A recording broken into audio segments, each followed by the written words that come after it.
This is Guru Dutt. I am the head of Department of Artificial Intelligence Media Arts and Practice Department.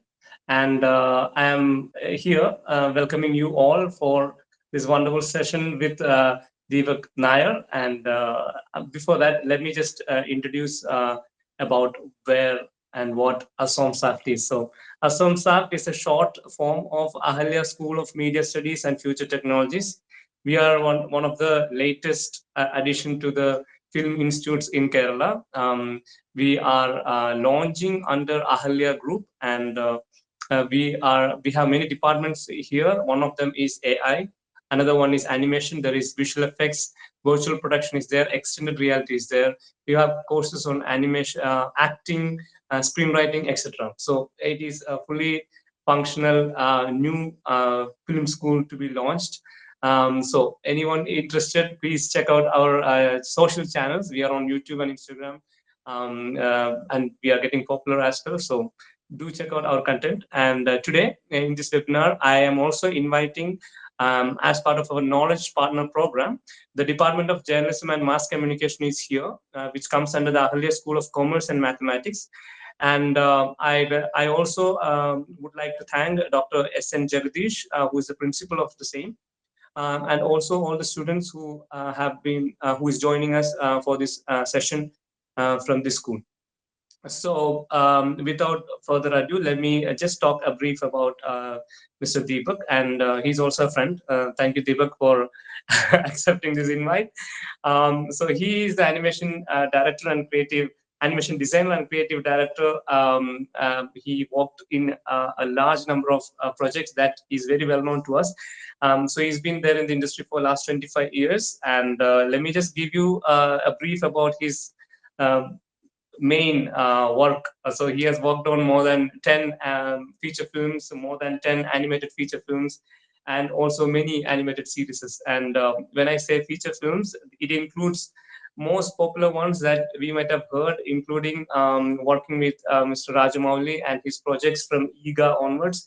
I'm sure he's going to share some of those interesting moments of his work experience during those big projects.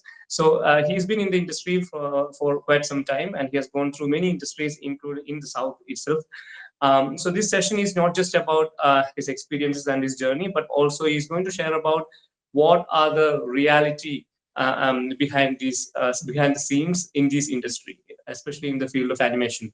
So I have to also let you know that he's one of the first previous supervisors who started the whole concept in India. So that experience as well. But more than that, the future. I'm sure students are most interested in the future aspects of this. Even that we will cover that too by the end of this session. So first, we are going to hand over this to Deepak ji, and after that, by the end of the session, we will have around 20 minutes for Q&As. So I advise all of you to take note of your questions, so that we can use the time effectively and ask those questions on the last 20 minutes. So until then, I'm handing over to Deepak and welcoming you to the webinar. Thank you, Deepak. Thank you. Thank you so much, Gurudat. Thank you so much. Can you hear me? Am I audible? All good. Yeah. Okay, brilliant. So thank you all. I'm so glad that you have me here. And I'm a bit nervous because, I don't know the composition of the people. Some of you might be professionals, some of you might be enthusiasts, some of you might be already learning. So I was having a chat with Gurudat, and he said that you take us through your journey.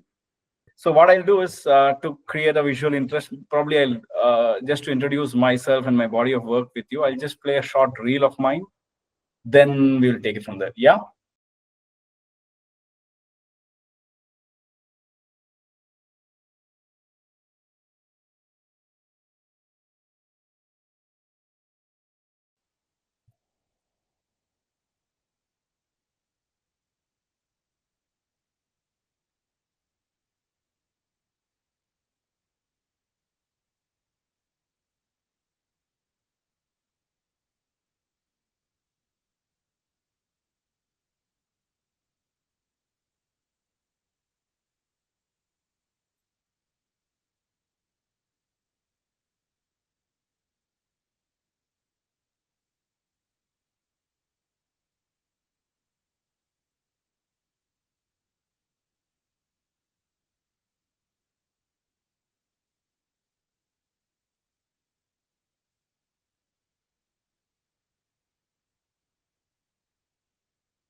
I'm sorry about that audio thing. So It's hope you all cool. see. Yeah, we'll start. Yeah. Sorry. It's all cool. We saw all the movies. Yeah, we'll start. We are really excited. Yeah. So most of you are off camera. Is that a preferred choice, or because it looks like I'm talking to, So whomore So can switch I on the request, camera, it'll be nice, yeah. yeah, To I have request all members, whoever who can, who is in a position to show your faces, please do, so that the guests will feel like more like a class. more Please, like please. interacting with people. Yeah. Yes, yes. So I'll talk about myself a bit and my journey. I think in a short span of time, that is what we can do. So I've prepared a slide so that you don't have to stare at my face all the time. So I'll share that so that you can, while we are talking, I can just let me share that. It has no audio anyway. Yeah. So I did my schooling in Jawahar Navodaya Vidyalaya, Malappuram. I'm from Malappuram, Kerala. I don't know any of you are from JNV. So I did my schooling in. My dad was in army, so I was like early childhood. I was across the country. Then from 6th to 12th, I was in Navodaya, and animation was not very known thing that time. Nobody, even I didn't know what animation was till I joined an institute. Nobody knew. My dad did not. Nobody knew what I was going to study. My teachers said that you can go to NID and all that, but somehow I ended up in an institute called Zika in Hyderabad. So the best part of that college was that was the first time from a residential school, and you can imagine Malappuram in 1996. Probably one person in my circle had an English newspaper, and there was hardly in our entire village. There was hardly 3 or 4 TVs, so it was a different time zone. A lot of you won't be able to imagine because it's 26 years back. Most of you might be less than, might be younger than that. So the best part for me, that institute started with an amazing vision. So we had a huge library of books on anthropology, like how human beings develop, film, animation, everything, like human behavior. So, and there was a huge collection of VHS. That time it was VHS movies. And I'm from my background, I've not seen much animation at that time. The only animation I've seen at that time was, He-Man. There was one show on Sunday, a He-Man, one cartoon animation used to come, and there was one Jungle Book. There were a couple of shows. So that, like, I used to wonder, like, how when we all study, all friends study in 12th grade. After 12th grade, we go into different institutes. Somebody goes to a medical college, somebody goes to an engineering college.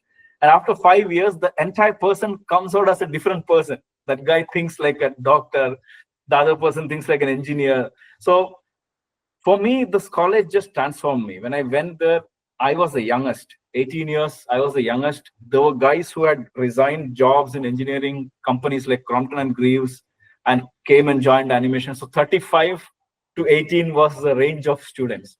So I, being the youngest, I could learn from everybody. There was guys who had finished BFA, MFA, who was already doing animation. They came down. So the best part of the college life was that it made me think like an artist, an animator, a filmmaker, because that was the course. And and we had teachers, like we had animation faculties from Russia, we had film faculties from Pune Film Institute, we had artists teaching us drawing. So it was, and we ourselves, like my seniors, my colleagues, basically my classmates were much senior to me. So we used to have an amazing schedule. We used to spend studies till the noon. Afternoon, we used to go out, do outdoor sketches.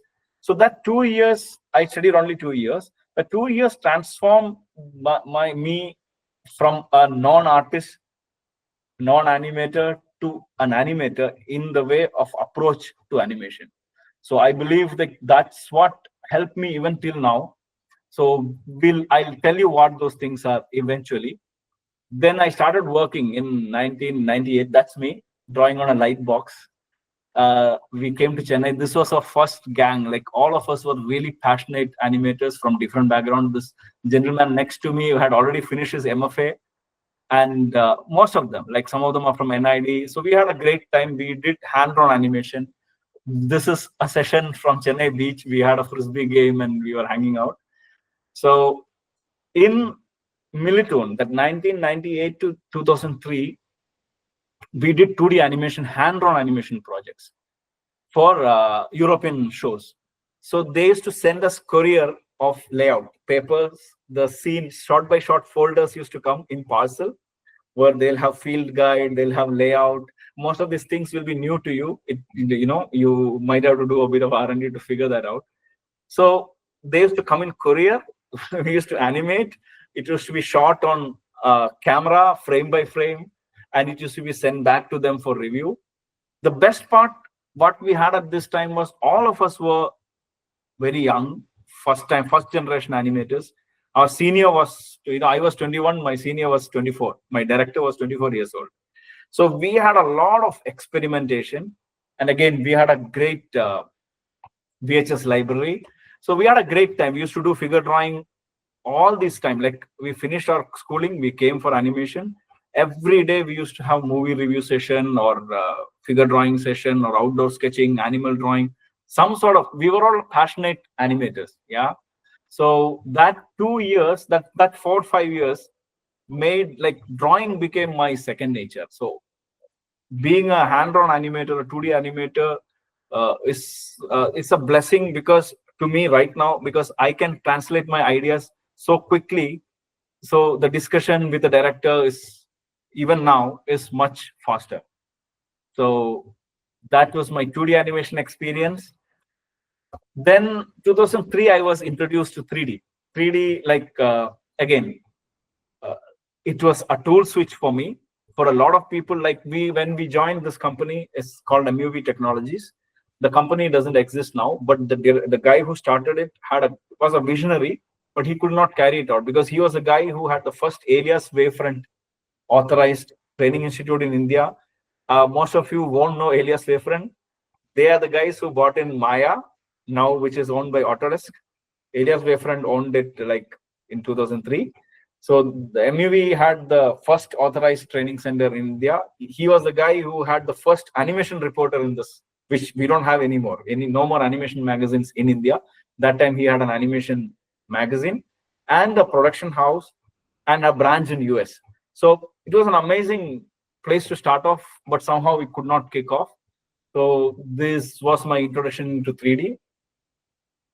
So then there was a phase where I was practically jobless. What I mean by jobless is, like, there were companies, a lot of people from Chennai, the center of animation, started shifting to Hyderabad and Bangalore.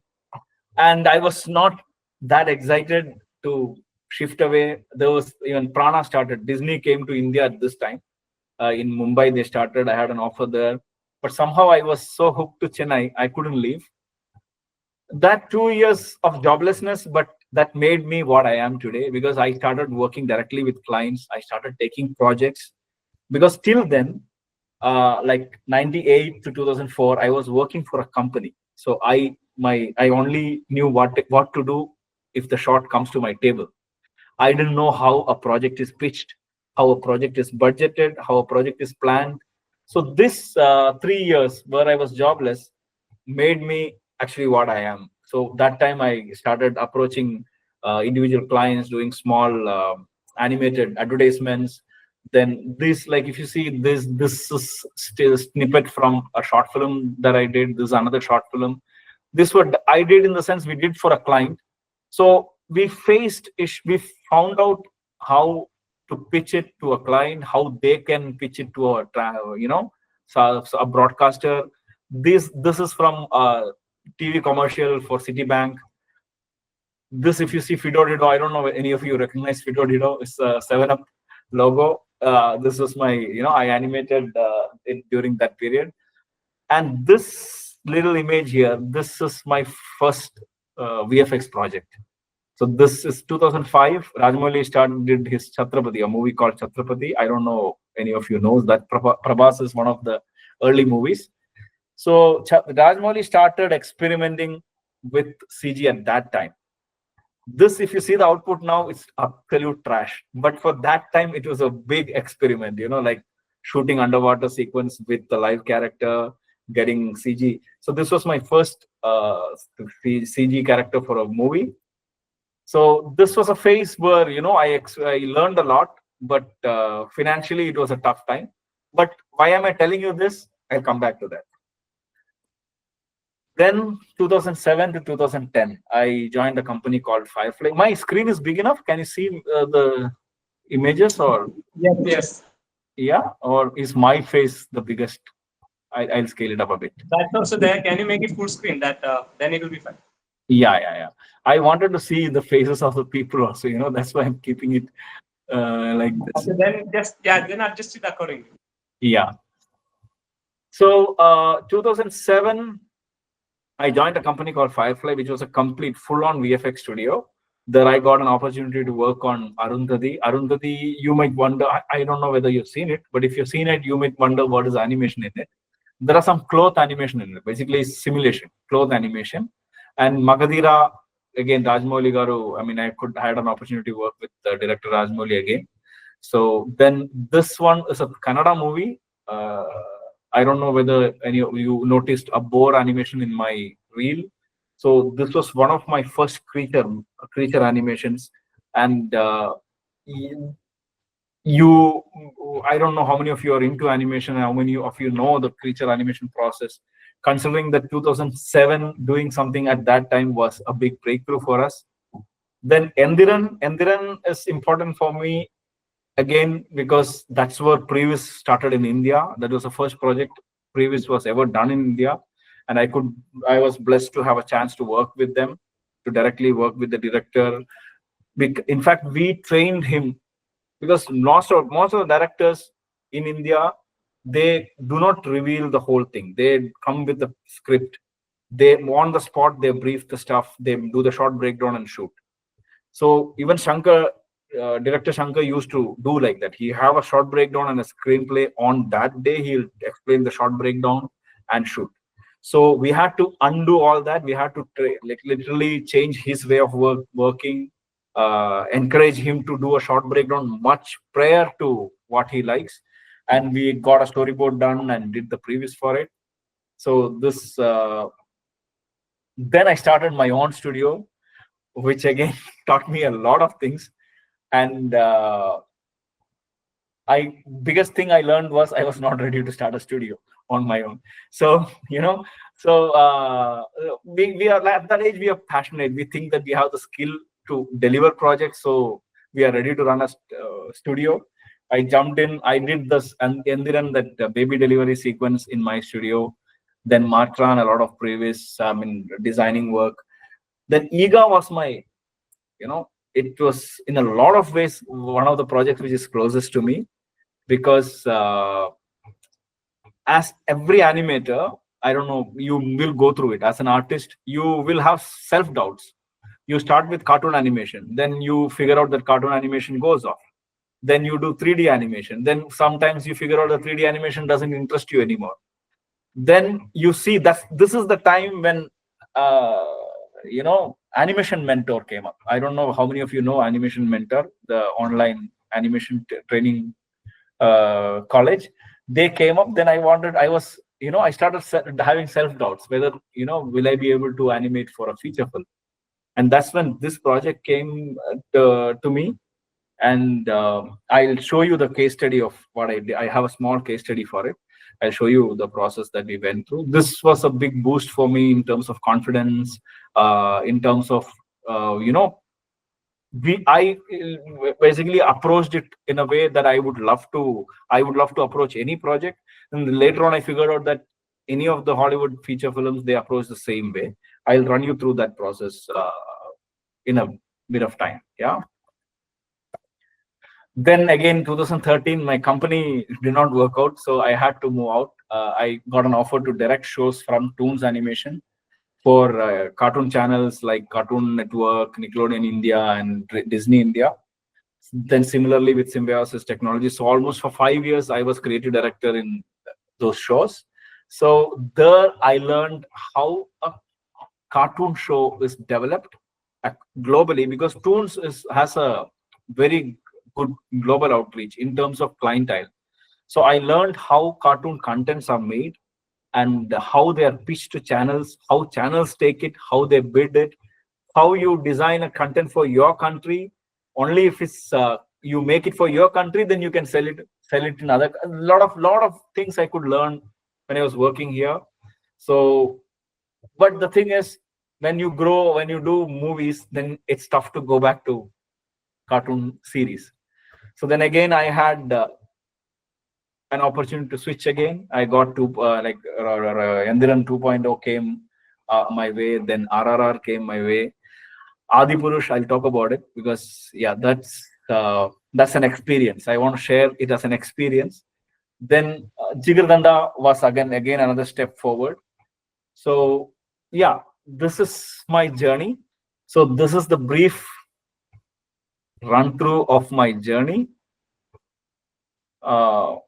What I would say that, you know, what I would like you to take from this is adaptability. If you see, when I look back to my journey, I started as a cartoon animation 2D and hand-drawn animator, then got into 3D cartoon shows, then into VFX. I've done a lot of ad films. In all these things, the animation movie making, because that's one thing I really liked about what Gurudat introduced about his college, this college. The animation, a lot of places, they're not teaching it as a movie making anymore. I was lucky enough to have an opportunity to study it as a movie making. So when it's movie making, you, even though you're an animator, you're thinking like a filmmaker. So that helped me throughout every stage for me to adapt, to contribute on storyboarding, character designing, location designing, animation designing to the final project. Yeah. So again, I have few tips for you that I'll bring it to you during the conclusion. So as of now, do you have any quick questions? Any clarifications on whatever I spoke till now, or I'll go into the case studies? Yeah, this is a time for a few questions regarding the whatever Deepak was sharing. Anybody, you can please ask, and he's very friendly. Please, he Yeah, won't mind. otherwise it'll be boring. I'll be talking, you know, it'll be dozing off. So if you have any questions, please do.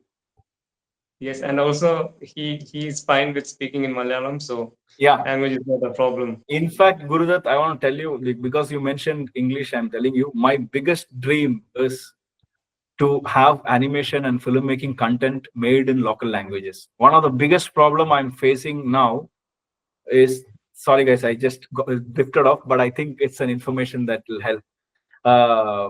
One of the biggest problems that we are facing in the industry right now is that there are a lot of talents, but all the talents are from local areas. Like a lot of Malayalis, Kerala talents I've met, brilliant talents, but all the contents that they have to study is in English. So, you know, their growth gets stuck very fast. Same with Marathis, same with Tamilians, same with Bengalis. So my wish is that once I get free, I want to make content in local language so that, you know, people are not forced to study this only in English. But English definitely helps. That gives you a lot of outreach. Yeah. So if you want me to explain anything in Malayalam, I'm cool with it. Okay, so it looks like you guys are still digesting. So I'll just do 2 case studies. The case studies are not, you know, I didn't take a lot of time to design it. I did Eega case study when I actually did the project. So it's a bit long. What I'll do, I might skip it if you... No, actually, we have a question for that for Yeah. Eega. Can you tell me about the complexity and challenges in making Eega animation? So yeah, maybe you can just because you said it is very close to your heart, right? You learned a lot, so maybe a bit on that will be great. Yeah. So I'll play the case study and I'll walk you through that. So that will be, you know, that visually I can explain what I... Yes, fine. Guru, how do I, like, I'm still would like to share a bit of audio. So it's very simple. you just need to drag and drop to the next tab in your Chrome where you're having the Google Meet, so that the video will be loaded on the next tab. And then you have to share not as a window, but share the screen as a tab. Okay, but I connected from this thing, Firefox. Okay. Maybe that is why, because the Chrome has that option. Okay, anyway, we'll just, there's most of it is like just music, so we'll just go without audio. I'll narrate you through it. Yeah, that's fine. Yeah, I don't know how many of you remember the sequence where the fly meets, sorry, some glitch with that. One second. Do you remember the sequence where Eega, the fly once reborn, meets the villain for the first time? Yes. Yeah. So that was a sequence that I animated first. So I'll just. This is a longer version. This is a 15-minute version. What I'll do is I'll skip it, in between. So this I did for MGR Film Institute in. Oh my, this is also playing weirdly. Devakji, it can still work. Like I said, what if we drag and drop it to the new tab? Yes, share that. Yeah. Because it can work there. Yeah, sure.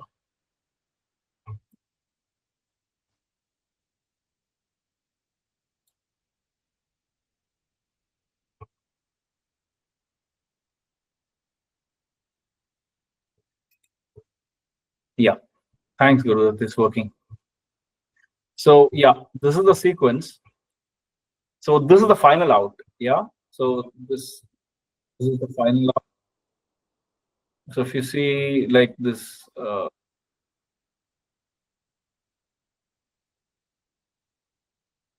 fly is in the tea, and he's dropping sugar and then lemon and all that, and he's stirring, right?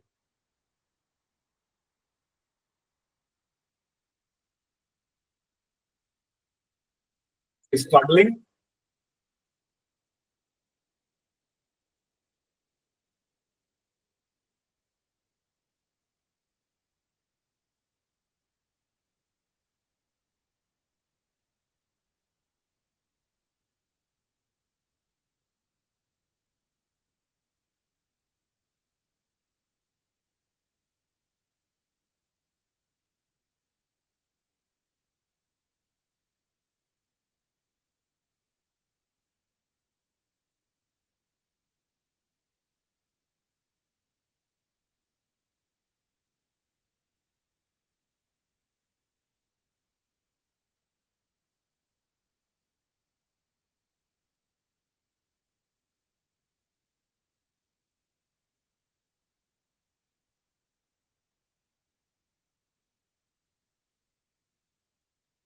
Yeah, it's very easy to get carried away by the movie. So, and it's a long clip, so I'll just skip it. So this is the sequence which was given to us first. This is given to me first. At that time, the setting was like they have already tried with a lot of animators, and it was not working out. So I had already left Firefly from Hyderabad and came back to Chennai. So in Hyderabad, they connected with Firefly. Some reference it came to me. So the first thing, so this is the edit input. What we will have is, once the movie is shot, you'll have this is called a post whiz. So what is a previs? Previs is what you do before shoot, right? You have the script, you make a previs, where you do a storyboard and previs. Once you shoot, you place a dummy fly or whatever your character, if it's a boar or pig or whatever, you keep it and you stage it for the animator to understand where the director wants the fly. So this is called a post whiz. You can see it's a very basic animation. It's basically to make sure the scale and all that is done.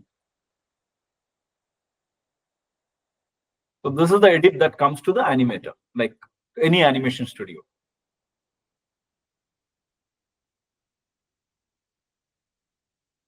So the director has already approved the post whiz. So you can see the animation is very primitive in this. It's just the flies there. There's no acting. It's just placed placed as a placeholder for the composition.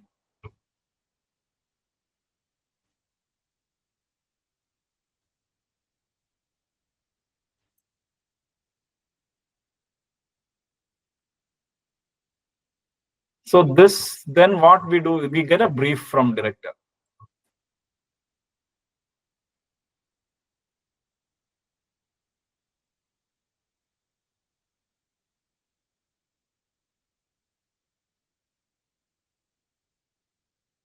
So why do we record this? Because most of the times, look, there are a lot of people working. First, I take the brief, then I have to explain it to my team. Then another, so the generation loss will be there. So to avoid generation loss, nowadays we all shoot the brief. Second thing, director himself might change the brief later on. So to tell him that no, this is the brief you gave us. So this is what we do nowadays. I mean, this project we started it. On this project, we insisted that you give a recorded.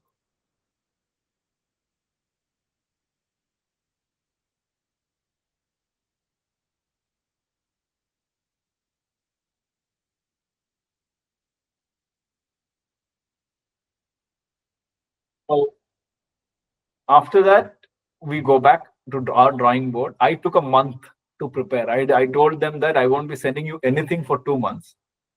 Then I did studies. I did tons and tons of fly studies, like references. So I watched documentaries on why fly does. Flies are actually one of the most cleanest creatures. They keep cleaning themselves. So you know what each gesture means, what they do, how fast they are. One turn is how many frames. So this study I took a month. I told them, don't ask me anything. I need to, get it. So this is like a lot of documentaries, like for walks, runs, turns, flies, takeoffs, landings, swatting, jumping, slow motion, real time. So everything possible, like stuff. How does it walk through a nylon ball? If you remember, there's a nylon ball sequence in the. So yeah, this is high speed flying videos. I don't know how they shot it. Then we did our own R&D. Like we shot our own reference. We took bowl, we put lemon, water, kill the fly, put it inside and see how it sinks in. What is the turbulence, how fast the leaves move. Sorry, where did that go off? Yeah. Then this one, if you see, there is a sequence where the fly is going under tornado kind of field. But the thing is, the real fly doesn't sink at all. Whatever you do, it floats. Even see, the fly is still on the top. I put even so much mud on it. Then what we do is to time the action. You use whatever means. Now you have mobiles and all. You have so many things, gadgets. So at that time, you try acting with. This was where I acted myself. So how the fly will be stuck inside those leaves and how it will react.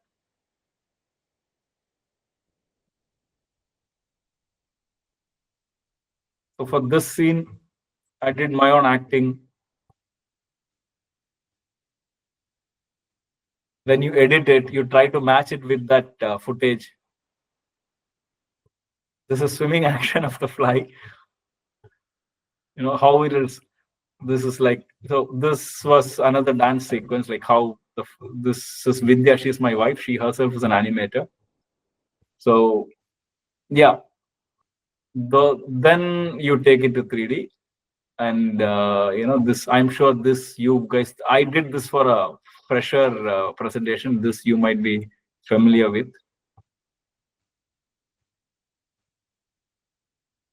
So this is the process. Then once the animation is done with the camera and all the subtle nuances, you do the animation.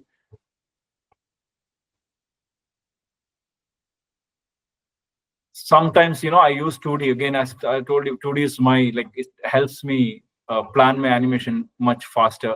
So I use 2D to correct my animation and give feedback and all that. So after this sequence, they hired me as a supervisor for the whole show, as animation supervisor for Eega. So this was the first sequence which was approved, and the style was set with this sequence. You see, this was, I don't know how many of you already have animated. If you see, this is the blocking pass. So here the fly doesn't have much animation. It's just floating. Just the placement and the camera movement is what we focus on. Once this is done, then we get into detailed animation. So all the limbs move. It shakes off the water, jumps off to the spoon, and then onto the bowl. So these are the, So this was the approach for animating Eega. This is the final out. You can see with color, texture, and all that. This is the final out.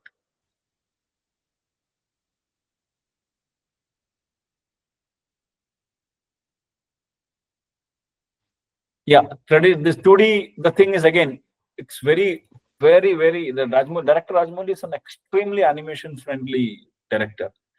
I worked with so many directors. They can only visualize when you show everything with color and texture and everything, then they'll start giving correction. But when I asked him, can I scribble like this and show you 2D animation? He said, why not? If that's the faster way, let's do it. So this is how I used to give animation feedback, and he'll brief something, I'll do a 2D animation, show him immediately, 2 or 3 options. He'll approve one version, then we'll send it to the animation team. So this, I don't know whether you recognize any of this. So yeah, this is from the.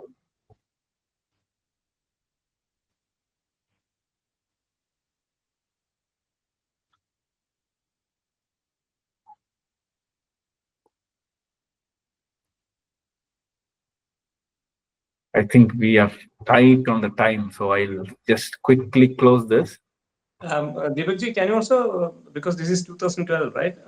Probably 2011. When was this happening? Yeah, 12, yes. So that time the technology was not as great as now. So how did you manage to render and to get the output on time? Because I'm sure the movie is always on a schedule, right? So how do you manage to meet those deadlines? And can you just two things basically? Look, at those times, you have to get the render done. The bigger the machine, you get to get the bigger machine. You got to get a render farm set up. Second advantage is it's just a fly. So so even the entire most of the things are real. The water simulation and all used to take a lot of time. It used to be like director. In fact, this is his first big CG project. He used to ask me, when I give you a feedback, you come back to me with output in a day. But if I give any feedback to these water guys, they take a week. Then I have to explain it to him. Like that's a physics engine. Like water is simulated using a physics engine, whereas animation we are doing control keyframe animation. So yeah, it used to take time. Rendering, that time we had to figure out set up the render farms. That the most expensive part of a CG or VFX production house itself is that render setup. So rendering is still a concern everywhere, because technology increases, the complexity also increases. Right. But how does it change? Or because RRR was a recent one, right? You're probably the most successful among the list. So how does it change with the directors after almost a decade later? How does his approach change, and how do yours as well with the change in technology? Were you able to because I'm sure there are a lot of elements, more complexities involved in RRR compared to Eega, right? So can you just talk about that? Absolutely. That's where we really need to see the design of the movie itself, because if you see, Eega is an exoskeletal animal. There's no muscle. It's an exoskeletal animal. It's like if you consider Toy Story among animation movies. Toy Story, they started with Toy Story not because that's the only story they had. They started with that because it's an there's no muscle. It's a plastic toy. So similarly, Eega is, if you see, it's an exoskeletal animal. There is no musculature. So now if you compare the complexity with RRR, the complexity is with organic animals like tiger, lion, and tiger, deer, bear. All those creatures have musculature, has to react. Then the groom has to react, the hare has to react. But the biggest difference is that time we did it in-house. Most of the projects, like Makuta was the major studio which did the project. So we had to set up the technology has to be inside the studio. But by the time RRR is there, we already have MPC and DNEG and all international studios in India, and their technological and body pipeline is more. It was more. We could use that. If we had to set up in-house a rendering setup or a rendering farm or a creature setup that we are doing in RRR, compared to now without MPC, it still will be a problem. I mean, without these international studios. So them coming to India and having their local branches has helped CG a lot. So yeah. Because I remember seeing a documentary on Netflix recently about RRR making. So I clearly understand what you might have gone through all the process, right? And also the time, right? Is it why do you think Rajamouli takes so much time to take a movie? Is it because of all these complexities? Of course, because him and Shankar, two guys who takes maximum time to make movies, are the people who doing CG. Nobody else is doing CG. If you look at it, Shankar sir is one director who been using visual effects and CG since then, and Rajamouli Garu is another director who is doing it. So that's one reason. And when you introduce CG or animation into a production, extensive planning is needed. So you don't go for shoot unless you are completely clear on what you're going to shoot. So storyboarding and previs and test shoots, then tech whiz. Like actually, if you see in any of the CG sequences, there is a storyboarding, there is a previs, there is a tech whiz, then there is a shoot, then there is a post whiz, then it actually goes to production. So there are so many stages. So yeah, that takes a lot of time. I think yeah, we are getting close to the end of the time. So let's open it to the Q&A session. Anyone? So let me just start with the question that is already there. So Deepak, can you see the chat? Devayani has asked the question. So we will start with that. I just finished grade 12, and art was one of my subjects apart from science, apart from drawing. What are the skills needed for? I'm actually a science student. I did BSc Physics while I was in, doing my +2, and after that I was trying for medical college.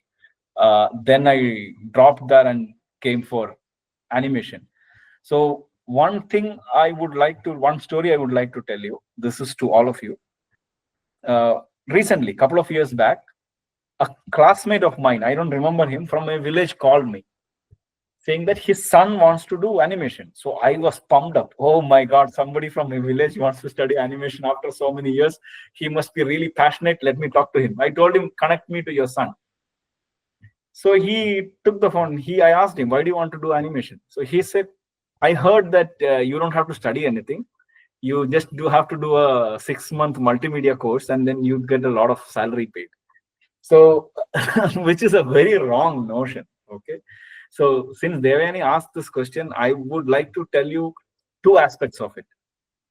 One is that we have to understand this is entertainment field, right? So how entertainment, in the sense, I don't mean just movie. If you are a solo artist also, you're self-expressing, you have your followers. You are a short film maker, you're telling your story, you have your audience, you have your customers. So this field is the best field for anybody who likes the field. I've seen a lot of people who land up in animation because they couldn't get admission in anything else. So that is a very wrong way of approaching animation. Animation, you can flourish. Like, I still feel very young. When I say 26 years experience, I suddenly feel, oh my God, 26 years.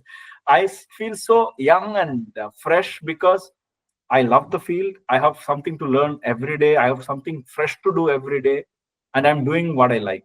Okay. So that way is one aspect of it. And apart from drawing, what are the others? Look, my thing is animation. When I started off, it was just 2D animation. Okay, there was no CG. It was like you tell a story, you animate through hand-drawn. In that simple format itself, what you're doing, if you understand what animation is, what animation movie making is, it is you are doing a movie but inside a computer. So that means you have to create everything inside a computer or a physical. If you're doing a stop motion animation, you have to do physically. So first figure out what is the area that you love about it. For me, animation, I love animation. I like the acting part of it. Then gradually I like the designing part of it. Then then it's a problem solving. Somebody asks, can we have a location design? So you design. So drawing, because I am good at drawing, or I love drawing, I use that as my medium. But I know a lot of friends of mine now. Right now we are working with a Russian studio. They're excellent artists, but they're completely using 3D. So it's not mandatory that you have to do drawing. If you do good at drawing, it is excellent, but don't give it up. First of all, a lot of our guys stop drawing once they get into 3D. So don't give it up. Second thing, the skills that you need to develop are like, if you like character design, and just let's take one by one. If you like writing, then you have to develop the skill of a script writer, right? You have to learn how the script is written, what are the ways to develop a plot, how they are broken down. So that's definitely a skill set. If you want to get into that, you want to start from there. If you're a character designer, you should know the anatomy, proportions, figure drawing, those basics. Because what is the difference between an animator knowing figure drawing and a regular fine artist knowing figure drawing? Animators, when you get into design mode, you have to draw from imagination. That means you have to already be good at figure drawing from imagination, not with a real model. So that is a skill that you can develop easily if you're committed. So that's a skill set. If you like designing the environment, then you're talking about perspective, landscape drawing, cityscape drawing. Then once you're good at cityscape, you can develop. I could show you some sketches while I'm talking if you're interested. So, I'll show you my hobbies. So yes, please. I've seen some of them, so I would like to show all of them as well, please. So I'll just share my their skills. So I just share my screen too. Can you see my screen too? Yes. Yes. So yeah, these are like these are my travel sketches. I did this pen and ink, simple pen and ink. So this is some watercolor. This is again Kumbh Mela way back in 2019, not now. So this is from Zoo, again Zoo. So if you like drawing, if this is the kind of skill set that you can develop getting into character design. So what I studied to get to this level is the anatomy, the proportions of, I know what is inside that, that cranium, what is a skull. Same with human figures. Like I know the proportions. I know their skeletal anatomy, basic anatomy. So I'm able to capture it quickly. So if you like drawing, you should draw every day. This is like during COVID from my terrace, I used to draw. So yeah, so daily sketching is one thing that you can. And if I have a chance to meet you guys ever again, I'd show you sketches from my study times, like my institute times. So then you can see how the difference. These are some character designs I did. So this is purely with my knowledge of life drawing, figure, anatomy. Then I'm able to translate that into when I design an onion or an earthworm. I'm using the same principles here. So this if you're drawing, then one of the things that you have to really focus is on the foundation, the basics, the anatomy, proportions, all this. It's like figure drawing. So we can have, if Gurudev wishes to have another session, we'll have a separate session on that. It's a huge subject on its own. Yes. Yes, I understand. Yeah. And definitely we will have to have Sachin is here. I recommend Sachin that we should. Sachin, do you have anything to ask? Because then after that we can maybe close. Any questions, Sachin, from your side? Ashwati, Just one second, Sachin. Ashwati want to ask. Yeah. Hi, sir. Hi. You are talking about using reference of the fly for the movie, and I happen to know for how to train your dragon, they used the movement of a cat for a Right. dragon. So, is there a basic principle that we have to follow if we are going to create a mythical creature or something that doesn't really exist to Yeah. use as a reference? Yeah. If most of the most basic approach is that if you see any of the creatures that we say that for example, let's say dragon itself, or if you say a dinosaur, there is an evolutionary chain to some animal which is living now, right? Which is existent now, or there are connections which you can tag to. Okay, this particular character would have moved in a particular. For example, if you see a chicken and a what do you call it? T-Rex, not T-Rex, what do you call the other one? The raptor. The raptor literally runs like a chicken. So, so you relate to, and another thing is, as an artist, as an animation artist, if I say I'm going to create something completely mythical, nobody has ever seen it, then it doesn't become believable. So that's why when we see, even when we create aliens, when we see any alien movies, any things that doesn't exist on the planet or now, or we still strongly relate it to something that we already know. For example, as you mentioned yourself, like cat is only when what do you call it? When Toothless gets scared, it reacts like a cat. But when it's running, I'm sure they would have used some other animals. When flying, they would have used some other. So it's a combination of you decide, okay, these are the traits. Being a nocturnal dragon, these are the traits that. So similarly, for example, when we are designing any mythical creature, they identify certain behavior to an existing animal or something human beings can relate. Otherwise, we will never believe it. We are able to believe all the so-called mythical creatures because there are so many elements which we have seen in some animal, around us. Yeah. So Thank creature, you. sorry, Guru, go ahead, please. No, please continue. Yeah. So creature design itself, when you say design, the anatomy from the whole point of having one image of it to animating, it has a related evolution. You say that, okay, this is the anatomy. The moment the design is approved, that means the anatomy is approved, that means its mobility is approved, that means the way it's going to move is already very clear to the animator. So the design itself will clear it for us. Thank you, sir. I thank you. So Ashwati, and anyone else who wants to ask, this is the last few minutes, so this is your time to ask.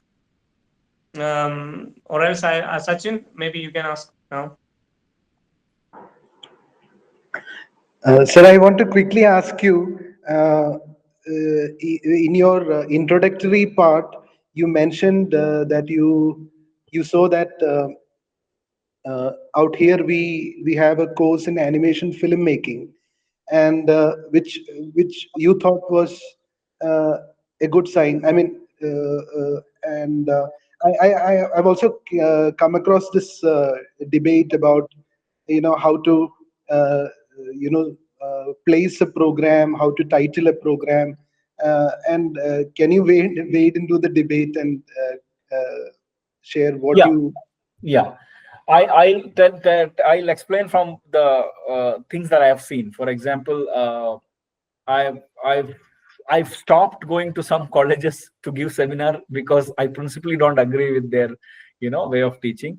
So my thing is the thing that has helped me be adaptive, be flexible, being able to solve problems, because finally if you look at it, animation is problem solving. When for like you have a story, the story writer says I have this story, then you say that, okay, an elephant should fly. So then we are trying to solve a problem. So one of the problems that we are facing with current generation of talents who are coming into the industry, I've been facing this for, you can see that even 26 years of experience, good projects that I worked with Shankar or Rajamouli, because only there I could have a proper team. The biggest issue that we are facing with talents are they are literally like drivers. Should not take me wrong. I'm just like, they just know one thing. You tell them like we have to model something. They just know one way of modeling. They just know one way of. Why is that? Because most of the time they are taught tools first. Most of the institutes, what they do is they do a crash course for 6 months or something, or even if a 2-year program, what they do is in the name of modeling, they just teach tools. In the name of rigging, they just teach the tools. The tools are evolving. Like I was able to switch from a complete hand-drawn animator to a Maya 3D animator within 3 days. My first shot I delivered in 3 days because I just had to know what are the tools. So where I feel the lacking in training is that animators have to be taught at least at the basic level that they're doing animation filmmaking. So they have to know the film language. What's the film language? And every time, what's the story? We had story appreciation sessions. We had, film critics, basically film appreciation teachers who came and talked us about what's a movie, how a script is developed, what's the culture of the audience, how much that is rooted, how those. So as an animator, when a shot comes to me for animation, even if from Europe, I immediately think in that terms. Okay, this is a European show. When one of the problems, I'll give you another example. It's a very typical Mallu gesture, right? When you say, how are you? Fine. I've seen animators doing this animation for a European show. Why? Because their entire thought process is a very Mallu thought process, right? They're never taught as a filmmaker that when a shot comes to you, you have to think about their culture. Okay, this show is from Britain. So you need to see some British show to understand. So that thought only will come when every artist working in that entire ecosystem thinks like a filmmaker. They don't have to finally go and make a movie. That's not the idea. Their level of understanding a film appreciation class for us for maybe 7 hours of session, 7 to 8 hours in the entire module. We had 1 hour him coming and talking about how script is developed. Then we take a movie, then we dissect it. This is the culture. Well, this is how, example, Sholay. So there is a Sholay appreciation session. So by the end of it, you think what is script, what is location, what is time, what is economics, social, the ecosystem of the people. You think about characters. So tomorrow when you're working with the director, he doesn't know, an animator doesn't know all these things. Many times I face the issue when we have a foreign animator coming and working with our team. When I introduce somebody, he's an animator. That guy thinks, because he is a foreign animator, he has learned from a foreign university, he assumes that this animator knows everything that he knows. What's the film, what's staging, what's composition, what's camera access. But our animators are just taught 2 months or 3 months on Maya. Okay, this is push, pull, bounce, jump. So they're not able to relate. They're not able to fit in. They're not able to adapt. So I'm a living example to you to say that I have been able to adapt and do all these things purely because my first 2 years, I approached it as animation filmmaking. Even though at the end of it, I enjoyed animating, I did storyboard, I did layout design, I did a short film with a team. But my passion was towards animation. But I know that this is the thought process. So if I'm talking to a character designer, so for example, I'm hope you understand the terms that I'm talking about. A rigging artist should know anatomy. He should know basic muscle movement. Without that, he won't know, and he should know film language in a sense that he should be able to understand that, okay, this is going to be fit into this ecosystem so much. It's a deep subject and something that I very deeply feel about, because if you see any Indian content, they don't gel. If you see one show, you can see this shot is animated by different animator, this is a different animator, this is a different animator, this character design is by a different designer. But if you see any foreign show, it all looks like it's done by one hand. Okay. So it is that foundation, that training, that foundation, that core, So I strongly believe that I'm hoping that you guys are doing a filmmaking course, animation filmmaking, even though the filmmaking aspect is not very extensive. You don't spend 3 years teaching script writing. You might have 5 sessions or 3 sessions for it, Okay. So yeah, that's my point of view here. I hope I answered your question. Yeah, just to add to it, thank you, Sachin. That Deepakji, our course name itself is Animation Filmmaking, Bachelor of Visual Arts. And we are doing it in collaboration with Medhavi Skills University. So it is a properly certified course that we have developed for them. So things are going great in that direction. Let me just ask a final question, because recently a news have come out from a renowned technical, you might have heard, right? Many people have laid off. So this is a serious thing that is happening. I would like your thoughts on this, because what could have been the reason, or what do you think the shift is happening? Is it because of the technology shift, or the AI that is happening right now, or is it a new work ethics is now in the industry right now? What is happening, and what could be the possible future of these students who come out from the VFX and animation courses? Yeah. So the technical thing, which is a cycle which happens to companies in animation very frequently, And for example, now it was Technicolor, earlier it was Prana, before it was Rhythm and Hues, before it was Paprikas, before it was Millitoons. So the problem, the thing that I see as a problem here is, and this is for the students themselves, is that most of us forget that this is an entertainment industry. One, this most of the this entire job thing, like us. If you see Technicolor is an extension of their own companies in US, and in their in the West. They have their main company in MPCs in US. They have a branch in Europe. So why do they extend 2,000 employed company in India? They extend it as a you remember the assembly line? Outsource. So basically, outsource mostly assembly line. If you see, most of the talented they used in India, there are very few people who are very highly creative, into the highly creative process. They are into the assembly. They'll set up everything. We just have to do one plug and play. So the more you look for such safety and a job oriented thing, I'm only will depend on job kind of thing, so then the cycle will happen. But that mainly the biggest reason for that is that India doesn't have an animation market, and we are working for a global, we are doing outsource work for a Western ecosystem. And the impact of the Technicolor closing down is the impact of, like, when they had a strike, almost 1 year their entire writers went on a strike. There were a lot of projects stalled. So even though Technicolor has signed work for another 2 years, they couldn't, because they will look at as a whole ecosystem. They have 500 guys in US, 300 guys in London, and 2,000 guys in India. Their first choice of a chalk point will be India, right? So this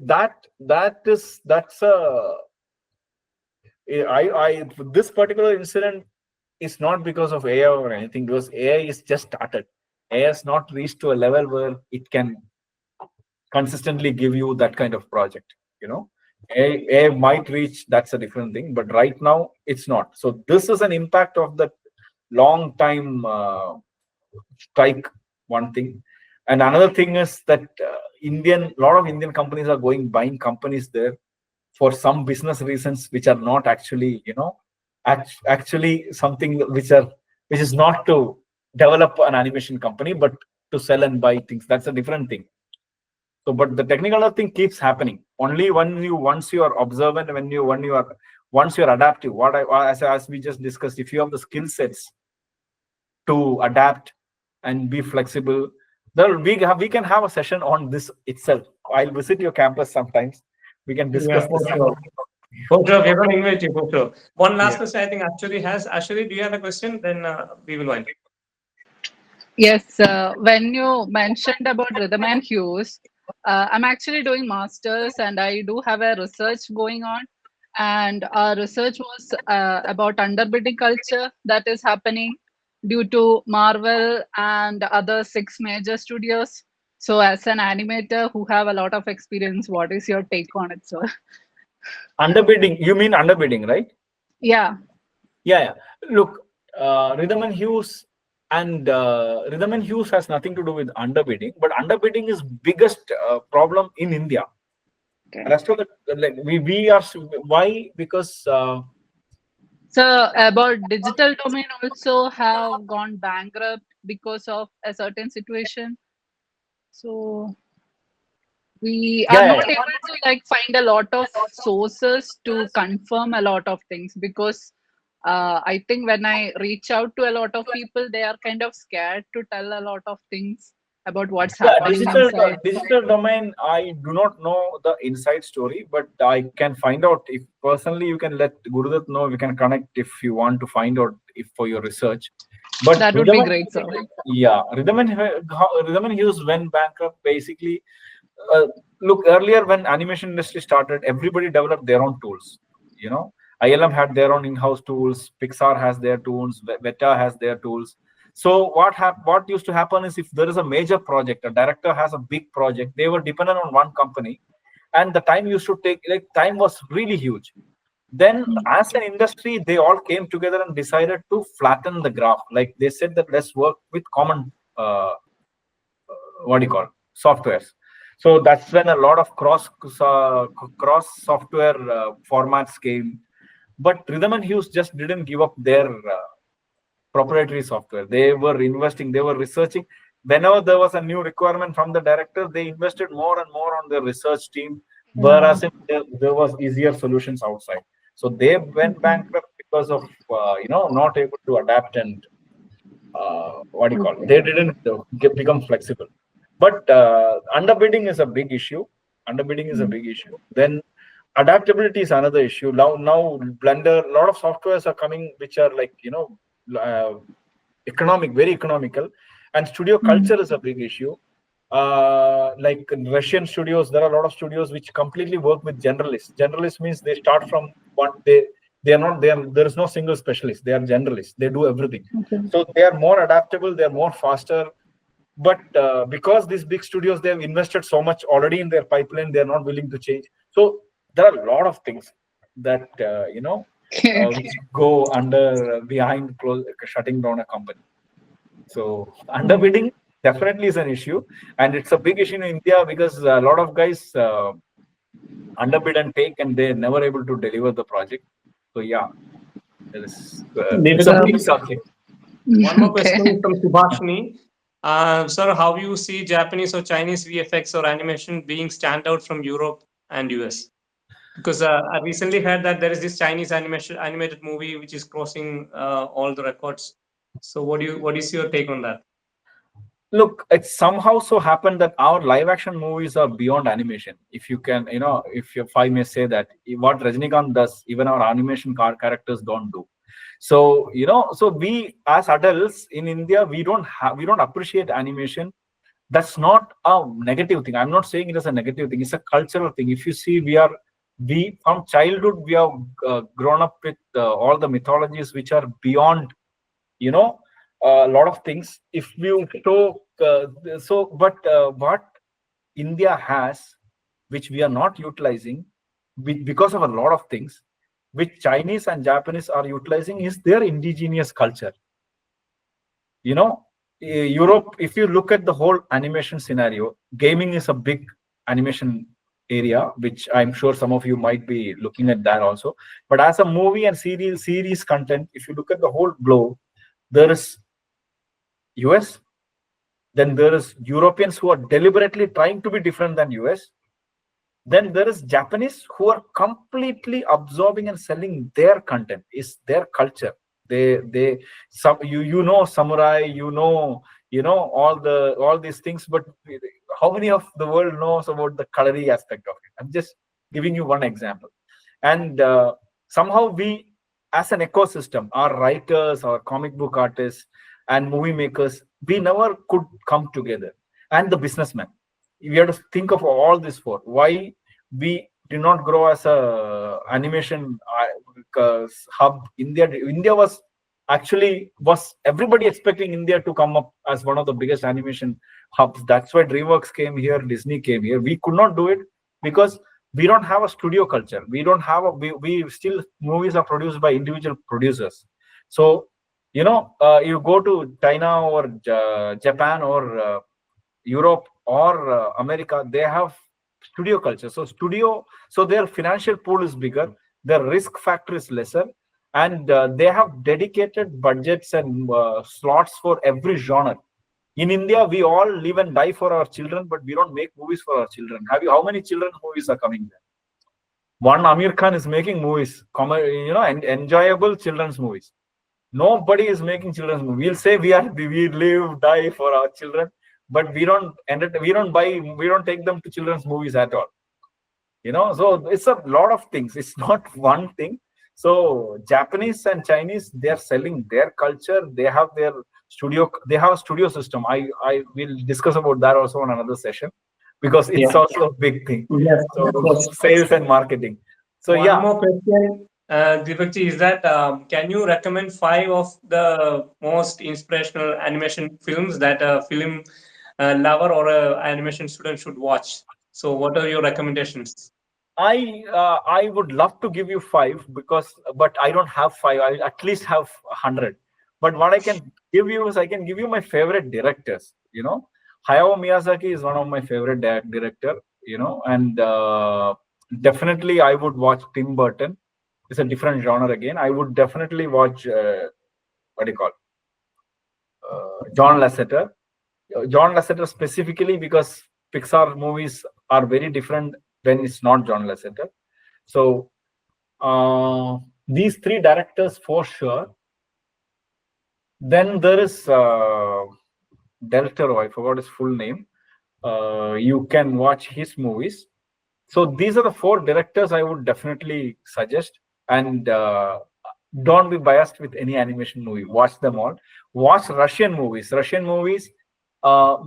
there are. I'll send across the list probably sometime later. I did not prepare for that. So there are a lot of good filmmakers. Russians have their own way of movie telling. Europeans, as I told you, they are trying to be different from US, so they have a set of good movies. But yeah, look for good directors. So Hayao Miyazaki, definitely. Then yes, the director of watch the movie Ghost in the Shell. I forgot his director's name, and Akira, 2 Japanese movies, and watch their the director's movies. Yeah. Yes. So yeah, for those who don't know about it, these are like very famous Japanese movies that he just mentioned, and also it's like cult. Now these are like people study that like institutes like us. I think it is. We have taken more time that we agreed upon. So let's finally close the session. I would like to thank Deepakji for spending so much time and also sharing a lot of information regarding the industry right now, about your personal experiences, which I think is most valuable for all of us, and also for the students and the people who participate, who ask good questions. I really appreciate those questions, because that's why this session becomes more rich and more valuable for all of us. And I'm really hoping, and I really am sure that we are going to have other sessions with Deepakji, both online and offline at our campus. So please, all of you who attended, please be connected with us on our social, so that we can let you know that when these sessions happen. But thank you so much, Deepakji, for your time. I know you are a very busy person, and finally, because you know what, I think I've been asking you for last 6 months or so for this session. So I'm glad that we finally made it happen. So thank you so much. Thank you so much for having me. Thank you so much for listening. I hope it was useful. So yeah, all of you guys have a great life. Enjoy whatever you're doing. let's meet soon. Yeah. Yes. Thank you so much. Have a great night. Thank you. Thank you. God bless. God bless. Thank you. Thank you.